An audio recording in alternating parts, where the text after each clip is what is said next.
you see any of the real Diana in Meghan, did God, you? no. Really? No. Oh, Sorry. Just when Meghan Markle believed her past was safely locked away, Piers Morgan appeared like a storm on the horizon, brandishing what he claimed was a secret royal recording capable of shattering her carefully crafted story. Every explosive claim, racism, mental health struggles, suddenly felt staged, orchestrated to strike at the heart of the monarchy.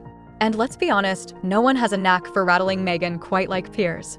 Raw, unfiltered, unapologetic, he thrives in chaos.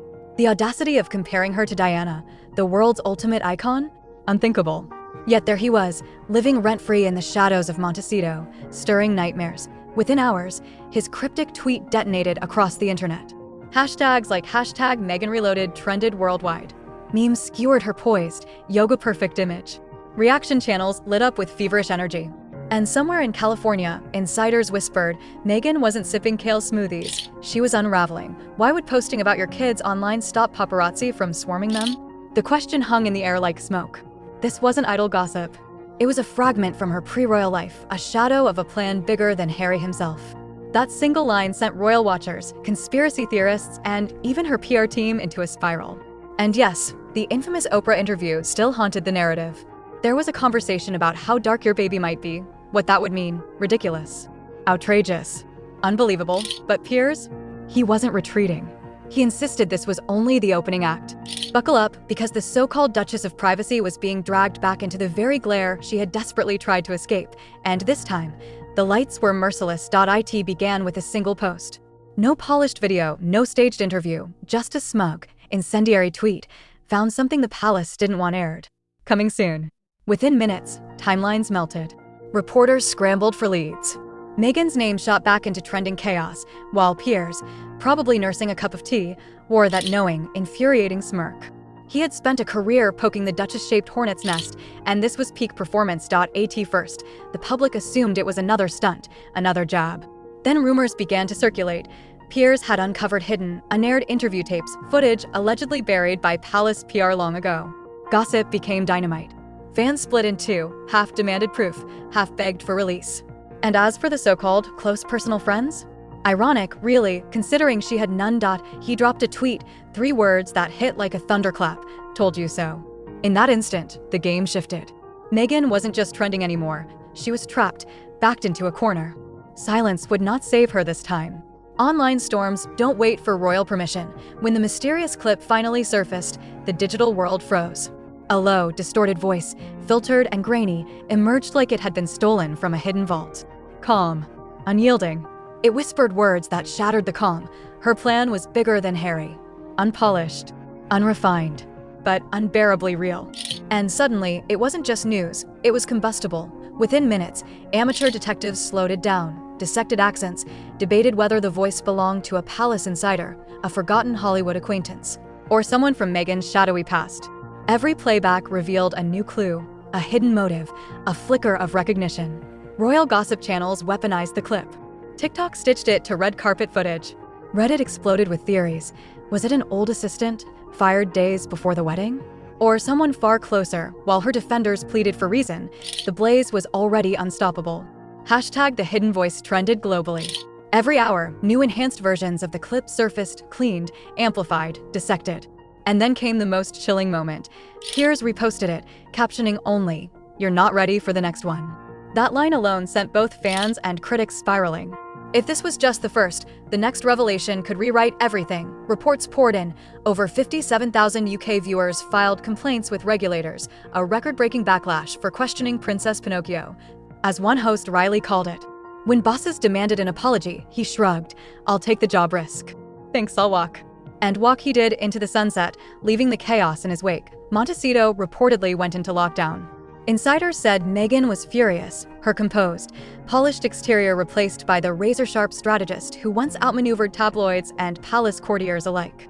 Phones buzzed before dawn. Crisis teams activated. Lawyers scrambled. Assistants paced. Consultants whispered. And Meghan herself demanded answers. Who had leaked this, from her inner circle no less?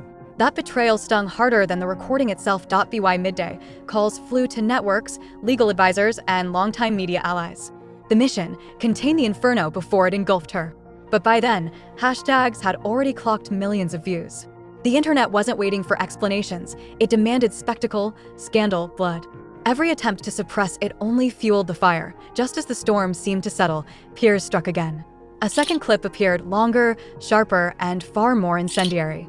The voice now didn't just hint at ambition, it roared. The goal wasn't to join the royal family. It was to outgrow them. Timelines imploded. Even seasoned commentators gasped. This wasn't gossip anymore. It was a manifesto. Piers performed with surgical precision, smirking as he teased more revelations. Analysts scrambled. Fans dissected every syllable like detectives. Who was it? Male or female? A forgotten producer? Someone from Hollywood's inner circle? Speculation was addictive, obsessive. Meanwhile, Meghan's camp stayed silent, caught between ignoring the storm and retaliating. For Piers, it was vindication, a perfect told-you-so moment after their infamous fallout. He painted himself as the harbinger of truth, exposing the Duchess's hidden motives. And yet, the real shock wasn't the footage he aired. It was what remained locked away. "You haven't heard everything yet," he teased, and the world shivered. This feud was far from over. As the internet dissected every syllable, Buckingham Palace stayed eerily silent. No statements, no denials, nothing. For an institution famous for never complain, never explain, this was either mastery or menace. Silence was power. Every whispered headline, every viral post, fed the narrative, but it wasn't aimed at them. It was aimed squarely at Meghan. Speculation swirled. Some called it tacit approval, others a warning. Meanwhile, tabloids filled the void with theories of secret meetings and backroom calls. Late-night shows joked that the Queen's corgis probably knew more than the press. Then an unexpected twist. Meghan's ex-husband, Trevor Engelson, vanished from social media. No posts, no comments. The void birthed new theories. Was he the mysterious voice? Was he coerced? Every unanswered question widened the cracks in her carefully managed image, and through it all, the palace remained motionless. Silence, it seemed, spoke louder than denial. The hunt intensified. The second clip turned thousands of online sleuths into forensic vigilantes. Reddit threads multiplied. TikTok slowed the audio to half speed. A faint clink suggested a formal setting, maybe a press room. YouTube analysts charted waveforms like courtroom exhibits. Mainstream outlets hesitated, labeling it speculation, only feeding the frenzy. Some claimed to match it to a decade-old acting interview. Deepfake? Recycling? Cover-up? No one agreed. What was clear? This wasn't just a leak. It had become a full-blown digital manhunt. The world demanded the voice have a name. Meghan had returned to California, living in luxury, the life she always dreamed of. Yet, amid the frenzy, a darker possibility emerged. Maybe she wasn't orchestrating the chaos. Maybe she was its target. Old rivals, media insiders, ex-friends with grudges, anyone could gain from her unraveling.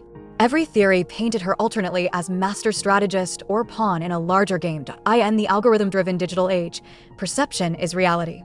Archived emails and anonymous tips hinted at orchestration, ratings, clicks, distraction from other royal controversies.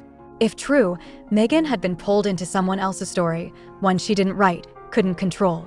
Critics called it convenient spin. Defenders saw the truth perfectly reflected.